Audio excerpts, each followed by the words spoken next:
अजान, नमाज, कुरान, ये पूरा दीन इमाम हुसैन अलैहिस्सलाम की कुर्बानी की वजह से कायम है, क्योंकि आज से 1400 साल पहले यजीद ने ये ऐलान किया था कि मैं शरीयत मोहम्मदी को नहीं मानता। वो खुलेआम रसूल अल्लाह के दीन की तौहीन करता था। उस वक्त यजीद की हुकूमत आधी दुनिया पे थी, पूरी दुनिया ताकत और दौलत की वजह से खामोश थी। बस अल्लाह के रसूल के नवासे इमाम हुसैन अलैहिस्सलाम तमाम इंसानों के नजदीक अपनी हुज्जत तमाम करते हैं कि यजीद झूठा है और मेरा नाना अल्लाह का रसूल है। जैसे ही इस बात का इल्म यजीद को होता है तो यजीद ये हुक्म नाफिज करता है कि इमाम हुसैन को और उनके बच्चों को कत्ल किया जाए और उनकी बहनों और बेटियों को कैद करके मेरी दरबार तक पहुंचाया जाए, ताकि कयामत तक फिर किसी की हिम्मत ना हो कि मुझसे बगावत करे। बस 10 मुहर्रम के दिन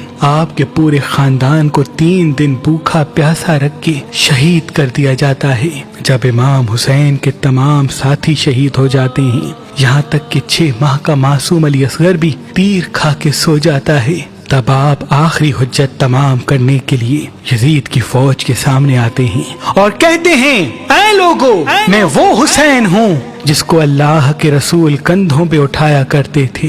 मैं वो हुसैन हूँ जिनको रसूल खुदा अपनी जबान चूसाया करते थे। जब जब मैं मस्जिद नबवी में आता तो हुजूर सल्लल्लाहु अलैहि वसल्लम मिंबर पे मुझे अपनी गोद में ले लेते थे और दुनिया को बताते थे कि ये हुसैन जन्नत के जवानों का सरदार है। ऐ लोगो, मैं तुम सबको पहचानता हूँ। तुम में से बहुत से लोग ऐसे हैं जिन्होंने ये मंजर खुद अपनी आंखों से देखा। क्यों मुझे कत्ल करना चाहते हो? मैंने तुम्हारा क्या बिगाड़ा है? मैं तो सिर्फ रसूल अल्लाह की नबूवत की गवाही दे रहा हूँ। यजीद के सिपाही कहते हैं कि यजीद तेरे बाप अली से नफरत करता है और हम यहाँ सब तुझसे तेरे बाप की दुश्मनी में लड़ने आए हैं, और हमें मालूम है कि जितना हम आले रसूल को तड़पाएंगे यजीद उतना ही बड़ा हमें इनाम देगा। बस उमर बिन साद कहता है, अब हुसैन की कोई बात ना सुनी जाए, जाओ हुसैन पे हमला करो। जो जो इमाम हुसैन के सामने आता वो फिन्नार होता जाता। इमाम हुसैन की रगों में अली का खून था। वो जहाँ जहाँ रुख करते फौज भागना शुरू कर देती। फिर उमर बिन साद ने कहा कि 700 का लश्कर हुसैन पे हमला करे। बस इमाम हुसैन जब उनको भी फिन्नार करते हैं तो हजारों का लश्कर इमाम हुसैन पे पलटता है। इमाम हुसैन जब उनको भी फिन्नार करते हैं तो फौजे यजीद इकट्ठा हमला करती है। आप शेर की तरह लड़ते हैं और कोई भी इमाम हुसैन के सामने टिक नहीं पाता, और आप कहते हैं, उठो अब्बास, एक भूखे और प्यासे की जंग देखो, देखो तुम्हारा भाई हुसैन कैसे लड़ रहा है। तारीख ने लिखा, मैदान पूरा हिलने लगता है, फौज भागना शुरू कर देती है। इतने में उमर बिन साद कहते हैं, हुसैन को मारना नामुमकिन है, जाओ खयाम को आग लगा दो और कुछ सिपाही दूर से इमाम हुसैन पे हमला करे। जब इमाम हुसैन खयाम की तरफ जाएं तो तमाम सिपाही तीर मारे, और जब मैदान की तरफ आए तो सिपाही खयाम की तरफ पलट जाएं। बस सिपाही इमाम हुसैन से दूर चले जाते हैं और दूर से तीर, नेज़े, भाले इमाम हुसैन की तरफ फेंकते हैं। जिसके पास मारने के लिए कुछ नहीं होता वो करबला की जमीन से पत्थर उठा के इमाम हुसैन को मारना चाहता है, और वहाँ कुछ जालिम खयाम को जला देते हैं। इमाम हुसैन कभी खयाम की तरफ जाते हैं, कभी मैदान की तरफ आते हैं।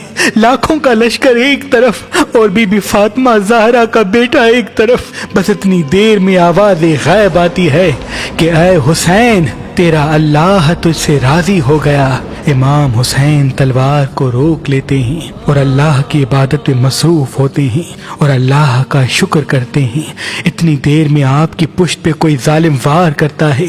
आप घोड़े की जींद से जमीन को आते हैं। ये मंजर दूर से जैसे ही बीबी ज़ैनब ने देखा तो आप जमीन से कहती हैं, ऐ जमीन थोड़ी सी ऊपर हो जा ताकि मैं अपने भाई को देख सकूं, मेरा भाई घोड़े से गिर गया है।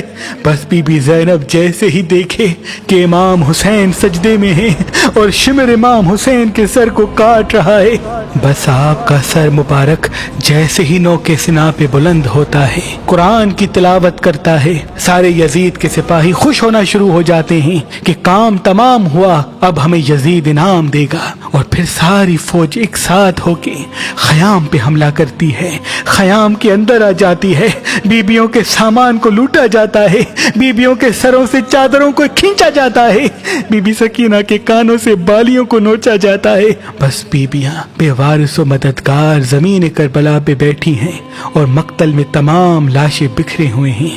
پھر اتنی دیر میں عمر بن سعد فوج کو یہ پیغام سناتا ہے کہ یزید کا یہ حکم ہے کہ نواسہ رسول کی لاش کو اتنا پامال کرو کہ اس کا جسم سلامت نہ رہے، کیونکہ عرب میں لاش کو پامال کرنا سب سے بڑی توہین سمجھا جاتا تھا۔ جیسے ہی یہ بات ہوئی تو مختلف قبائل یہ کہنے لگے کہ قاسم کی ماں تو ہمارے قبیلے سے ہے، ہم جناب قاسم کی لاش پامال ہونے نہیں دیں گے۔ کوئی کہتا ہے اکبر کی ماں تو ہمارے قبیلے سے ہے، کوئی کہتا ہے جناب عباس کی ماں ہمارے قبیلے سے ہے، کوئی کہتا ہے اصغر کی ماں ہمارے قبیلے سے ہے۔ بس جناب جون کی لاش ہٹائی گئی، جناب حر کی لاش ہٹائی گئی، حبیب ابن مظاہر کی لاش ہٹائی گئی، کربلا کے تمام شہیدوں کی لاش ہٹائی گئی۔ بس کربلا کی زمین پہ رسول اللہ کے نواسے کا جسم پڑا رہا، اور پوری امت میں سے کسی نے یہ نہ کہا کہ یہ ہمارے رسول کا نواسا ہے۔ بس مشرق کے گھوڑوں کو مغرب کی طرف اور مغرب کے گھوڑوں کو مشرق کی طرف دوڑایا جاتا ہے، امام حسین کی لاش کو پامال کیا جاتا ہے۔ امام حسین کا جسم جیسے ہی پامال ہونے لگتا ہے تو آپ کے جسم کے ایک ایک حصے سے یہ آواز آتی ہے کہ لا الہ الا اللہ محمد الرسول اللہ۔